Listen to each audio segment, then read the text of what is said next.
என்று நமது பாஜக அரசு வந்ததோ அன்று முதல் தேர்தல் ஆணை மீது உள்ள நம்பிக்கை மக்களிடம் குறைந்தது. மக்களிடம் மட்டுமல்ல, அரசியல்வாதிகளான எங்களுக்கும் தேர்தல் ஆணை மீது சந்தேகம். 2 வாக்கு பட்டியல் இருப்பவர்கள் வேண்டாம், இறந்தவர்களை பட்டியலிருந்து நீக்குங்கள், இடம் மாற்றவர்களை அந்தந்த பகுதிக்கு சேருங்கள். இதில் எந்தவித மாற்று கருத்தும் இல்லை. எங்களுக்கு அச்சம் என்றால் நமது நிதியமைச்சர் நிர்மலா அம்மையார் தமிழ்நாட்டுக்கு வந்து சொல்கிறார், இந்த தொகுதியில 7000 ஓட்டுகள் போலி ஓட்டு. நான் கேட்கிறேன், கும்பகர்ணனை போய் தூக்கி கொண்டிருந்ததே தேர்தல் ஆணையம். இத்தனை ஆண்டுகளாக எந்த சீரும் செய்யாமல் போலி வாக்காளர்கள் இருக்கிறார்கள், தவறான வாக்குகள் இருக்கிறார்கள். நான் உடனே சரி, அது ஏன் 3 மாதத்தில் செய்கிறீர்கள்? செய்ய வேண்டும் என்றால் 6 மாதத்தில் செய்யுங்கள். நம்மை தேர்ந்தெடுக்கின்ற, நாடாளுமன்றத்தை தேர்ந்தெடுக்கின்ற, சட்டமன்றத்தை தேர்ந்தெடுக்கிற உறுப்பினர்களுக்கு அவ்வாறு நடத்துகின்ற தேர்தல் நடுநிலையோடு நடத்த வேண்டும். அதன் வேலைதான் தேர்தல் ஆணையம்.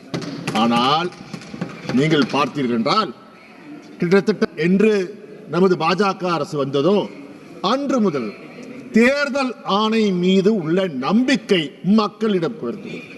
மக்களிடம் மட்டுமல்ல, அரசியல்வாதிகளான எங்களுக்கும் தேர்தல் ஆணை மீது சந்தேகம். இதை உதாரணங்கள் சொல்கிறேன். 2014 தேர்தல் பாஜக ஆட்சிக்கு வந்தது. அப்பொழுது மறைமுக கூட்டணி தமிழ்நாட்டிலே அஇஅதிமுக வைத்திருந்தார் பாஜக. அப்போது அந்த அம்மையார் தான் துணை பிரதமராக ஆக வேண்டும் என்பதற்காக பணப்பட்டுவாரா செய்து மக்கள் ஓட்டுகளை பெற்றார். அப்போது நாங்கள் எதிர்த்த போது தேர்தல் ஆணையம் என்ன செய்தது தெரியுமா? போய் புகார் கொடுத்தோம், இந்த மாதிரி பணப்பட்டுவாரா செய்கிறார்கள், தவறு செய்கிறார்கள். ஒன்றும் செய்யவில்லை. 144 தடை உத்தரவு போட்டு அவர்கள் பணம் கொடுக்க வைத்து மறைமுகமாக தேர்தல் ஆணையம் அஇஅதிமுகவை ஆதரித்தது. அப்போது நாங்கள் ஒருவரும் இந்த மக்களவைக்கு எங்களால் வர இயலவில்லை. அந்த தவறுகளை நாங்கள் சுட்டிக்கிறோம். ஏற்கனவே இதை இந்த அவையிலே நான் சுட்டிக்காட்டிருக்கிறேன். அது மட்டுமையா, தேர்தல் ஆணையம் நியாயமாக நடக்கிறதாம். எங்கே நியாயமாக நடக்கிறது? 2019 தேர்தல் பொழுது பல கட்டங்களாக தேர்தல் நடக்கும். இறுதி கட்டும் போது 2 நாட்களுக்கு எந்த பிரச்சாரமும் செய்யக்கூடாது, அமைதி காத்திட வேண்டும். 2019 என்றாகிறது. தேர்தல் ஆணையம் நமது இந்திய பிரதமருக்கு சிறப்பு அனுமதி தருகிறது. எங்கே? நீங்கள் கேதார்நாத் சென்று அங்கே தியானம் செய்யுங்கள். தேர்தல் சமயத்தில் மட்டும்தான் தியானம் செய்வார், மற்ற நேரத்தில் தியானம் செய்ய மாட்டார். அதுக்கு செய்து பிறகு பிரதமரே வந்து தேர்தல் ஆணையத்துக்கு நன்றி, ஏனென்றால் அந்த 2 நாட்களும் இந்தியாவில் உள்ள அனைத்து தொலைக்காட்சிகளை தொடர்ந்து பார்த்தால் பிரதமரின் முகம் மட்டுமே வந்தது. அப்பொழுது பிரச்சாரம் செய்யக்கூடாது என்று சொல்லிவிட்டு மறைமுகமாக பிரச்சாரத்தை தூண்டுகின்றது யார்? தேர்தல் ஆணையம். ஊக்குவித்தது யார்? தேர்தல். அதே போல் 2024 தேர்தல் கேதார்நாத்தை முடித்து விட்டாரா? எங்க ஊர் பக்கம் வந்து விட்டார். விவேகானந்தர் சிலையில் இருந்து அங்கு தியானம் செய்தார். கன்னியாகுமரி 2 நாட்களுக்கு அவர் முகம் மட்டும்தான் வந்தது. இது நியாயமா? நியாயமாக நடந்திருக்க தேர்தல் ஆணையம் நியாயமாக செய்கிறதா? அதே போல் பார்த்தீர்களா, ஒவ்வொரு முறையும் தேர்தல் நடக்கும் போதெல்லாம் தேர்தல் ஆணையம் பணம் பட்டுவாரா செய்கிறது, அதற்காக பணத்தை நாங்கள் கைப்பற்றுகிறோம் என்பார்கள். ஒரு பாஜகவோ இல்லை பாஜக கூட்டணி வேட்பாளர்களும் பணம் கைப்பற்றுவதே கிடையாது. ஆனால் செய்வதெல்லாம் எதிர்கட்சிகளை கூறி வைத்துதான். நான் கேட்கிறேன், தேர்தல் ஆணையமே இப்போ நீ வந்திருக்கீர்கள், கண்டிப்பாக தேர்தல் ஆணையம் சரியான சீரனை செய்ய வேண்டும். நாங்கள் உங்களோடு இருக்கிறோம், துணை நிற்கிறோம். இப்போது உண்மையான வாக்காளர்கள் வேண்டும். 2 வாக்கு பட்டியல் இருப்பவர்கள் வேண்டாம், இறந்தவர்களை பட்டியலிருந்து நீக்குங்கள், இடம் மாற்றவர்களை அந்தந்த பகுதிக்கு சேருங்கள். இதில் எந்தவித மாற்று கருத்தும் இல்லை. எங்களுக்கு அச்சம் என்றால் நமது நிதியமைச்சர் நிர்மலா அம்மையார் தமிழ்நாட்டுக்கு வந்து சொல்கிறார், இந்த தொகுதியில 7000 ஓட்டுகள் போலி ஓட்டுகள். ஆடு நடிகர் ஓனா எழுதலாமா? உங்களுக்கே இந்த அக்கறை. அப்பொழுது என்னது?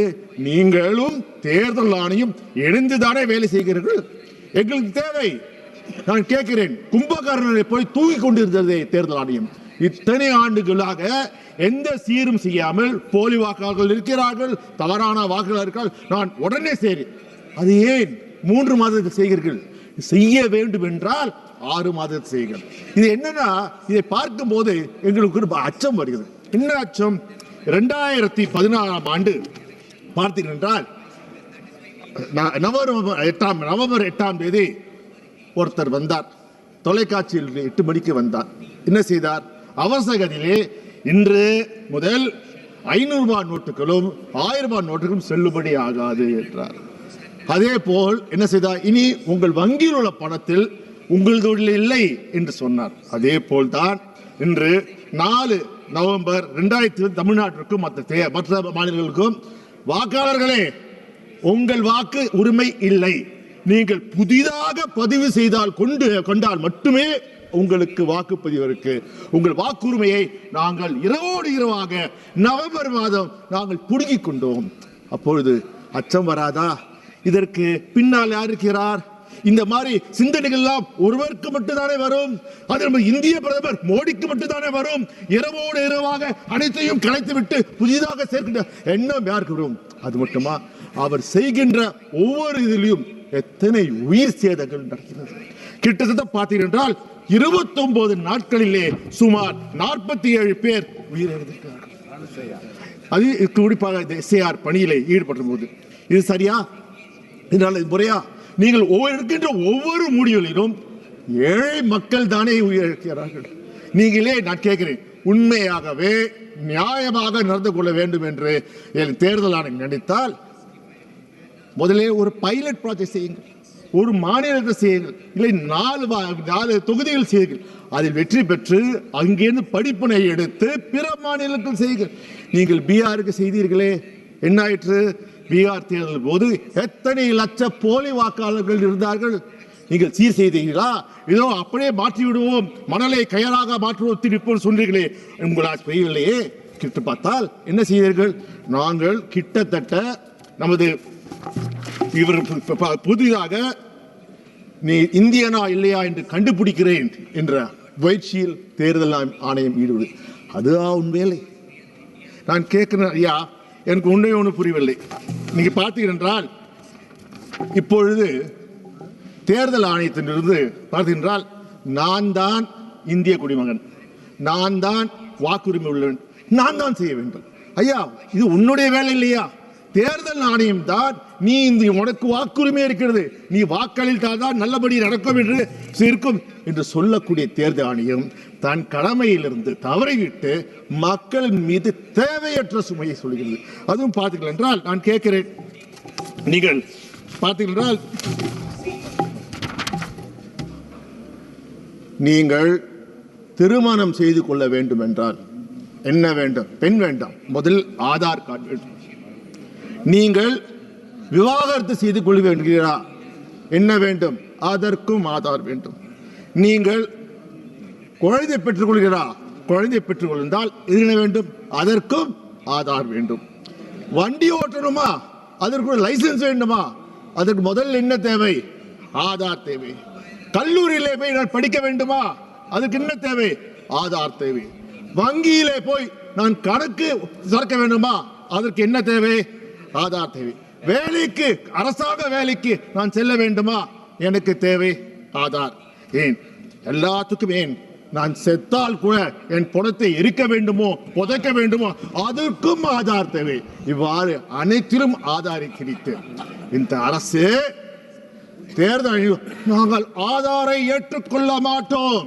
பிறகு எதிர்கட்சிகள் எல்லாம் சென்று உச்ச நீதிமன்றத்தின் மூலமாக இன்று ஆதாரை கொண்டு அனைத்திலும் இருக்கிற ஆதாரை ஏன் நீங்கள் பயன்படுத்த மாட்டீர்கள்? நாங்கள் தொடர்ந்து கேட்கிறோமே, என்ன கேட்கிறோம்? ஆதாரை இணைங்கள். நீங்க இணைத்தால் நீங்க மக்கள் கணக்கெடுப்பு கூட இருக்க தேவையில்லை. ஏனென்றால் அனைத்து தரவுகளும் ஆதாரில் இருக்கிறது. யார் எந்த மாநிலத்திலே வசிக்கிறார்களோ அந்த தரவுகள் அங்கே ஆதாரில் இருக்கிறது. ஆனால் எதற்காக பாஜக பயப்படுகிறது? எங்களுக்கு அச்சம் இருக்கிறது. ஒவ்வொரு முறை நீங்கள் செய்யும் போது உங்கள் உள்நோக்கம் திருட்டு வழியிலே, பின்புற வழியிலே ஆட்சியை கைப்பற்ற வேண்டும் என்ற ஒரே முயற்சியிலே நீங்கள் இருக்கிறீர்கள். அது மட்டுமா? எங்களுக்கு தெரியாதா? ஒரு மாநிலத்துக்கு தேர்தல் வருகிறது என்றால் கரெக்டா சரியாக 6 மாதத்துக்கு முன்பால் அமித்ஷா இங்கே வருவார், வந்து மிரட்டான்னு சொல்வார். என்ன இடி வருகிறது, வருவாய்த்துறை வருகிறது, சிபிஐ வருகிறது. அது வரைக்கும் சிபிஐ இடி யாரும் வரமாட்டாங்க. பார்த்தீங்கன்னா